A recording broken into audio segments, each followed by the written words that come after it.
Well, good morning, friends. Mark Holmes here with my buddy Cowboy Joe Boo, and as always, thank you guys for watching, commenting, subscribing, and being part of the Joe Boo Sports Report. Without you guys, man, we know this does not work.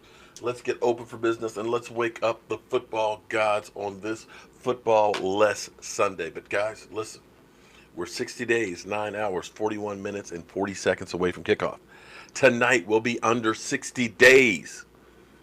Just think about that. It was 2:26 when I got that clock. That time has slipped on. A month from now we'll be watching preseason games. I know they're not real games; they're just practice games, but they're still games. 2.5 weeks from now, the team will be heading to Oxnard. It's coming. It's coming fast and furious. And on this day, I tell you what, I feel thankful. Don't forget next Sunday, Chantilly, Virginia, the Dulles Expo Center, another great CSA autograph signing show. We'll be there as well as lots and lots of Dallas Cowboys fans and things.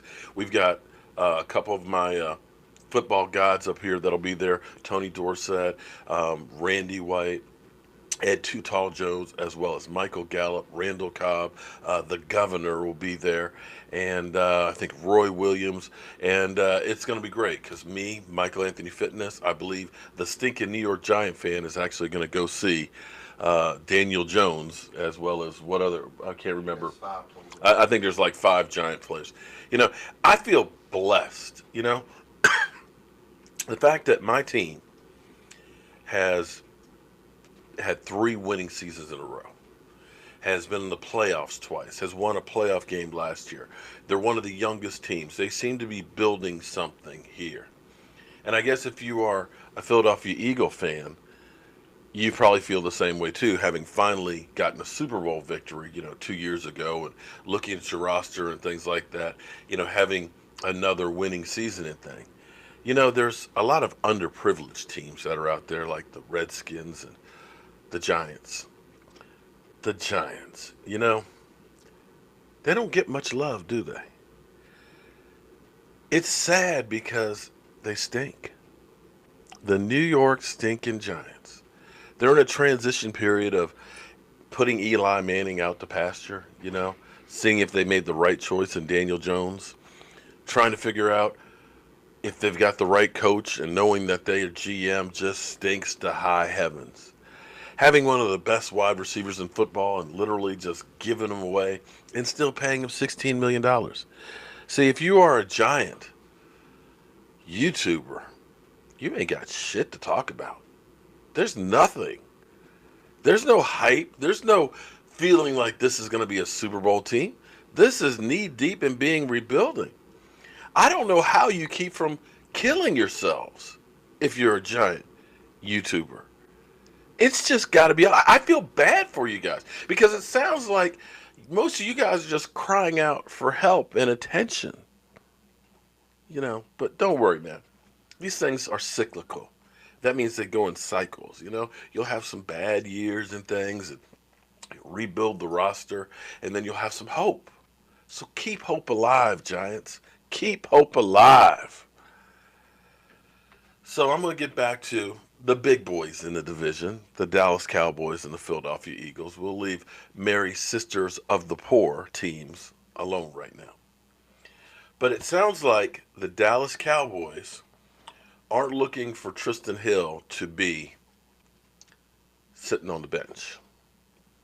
From what they've seen so far from OTAs, minicamp, strength in the locker room and stuff, they are ready to release the beast.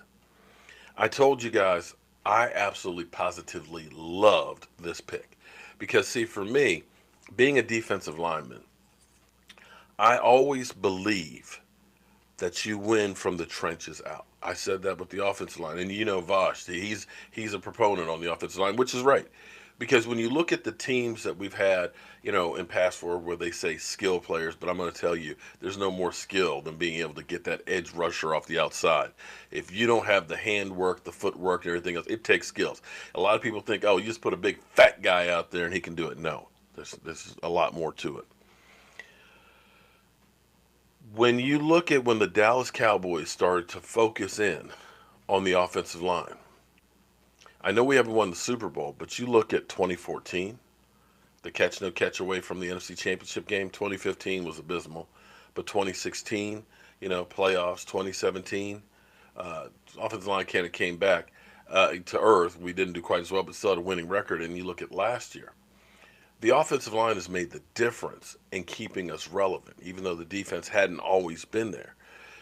And that's where we are getting with the defensive line. We always had great, running back, wide receivers, and things like that, but we kind of thought of the offensive line as an afterthought. And it had been that way for a while, except for the last couple of years.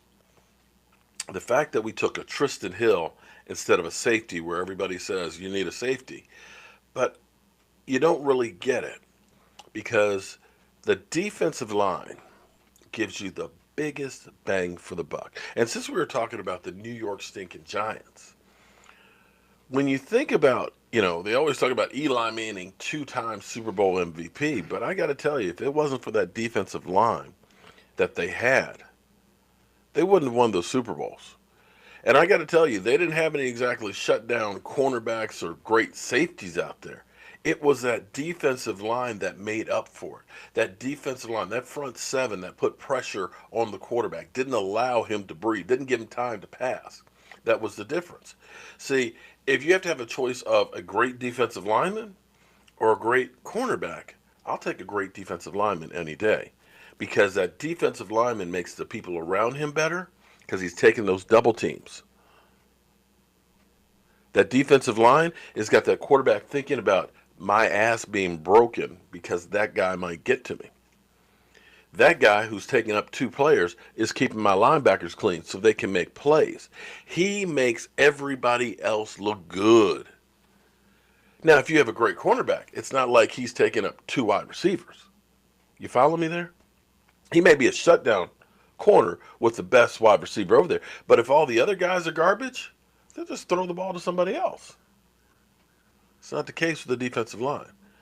And Tristan Hill had his problems at the University of Florida. They didn't, between the coaching staff and stuff, he still played, but was not the starter, but still did damage. And I'm sorry, after seeing the films, and I'll show you the films, but it'll end up getting shot down. But after looking at the films and the highlights of this guy, he pass rushes like his hair's on fire.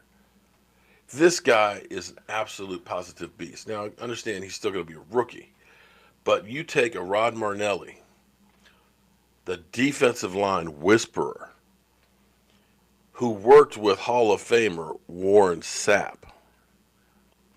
To me, I hate to try and put pressure like this on a player, but he is that Warren Sapp type of a body, that Warren Sapp type of a rusher that could be that guy that really makes all the difference on the defensive line.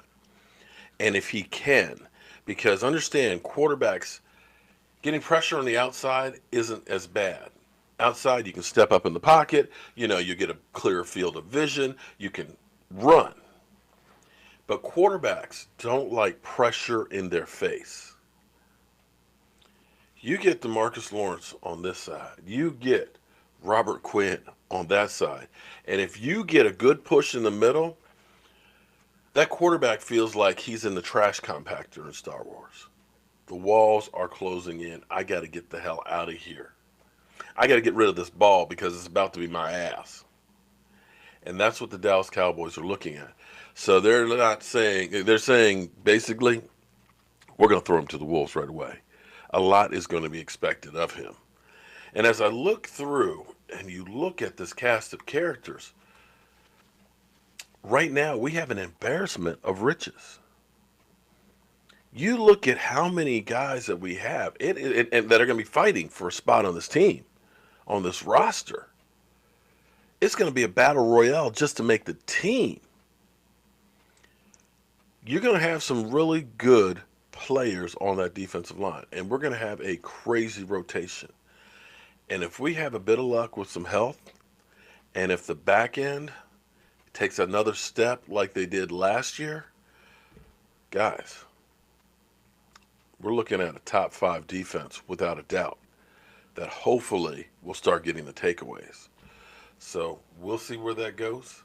As always, friends, I thank you guys for watching, commenting, and subscribing to the Joe Booth Sports Report, because without you guys, well, this doesn't work. And I'll see you guys a little bit later. I'm going to be working on my outdoor kitchen today. I ripped out the old cabinets, going to get the new one out there, get it stained, start working on the tile and stuff. And, I'm getting ready for the season. So I got a lot of work to do, because this man cave is going to be the place to be during the season. I'm Mark Holmes, and I'll see you guys later.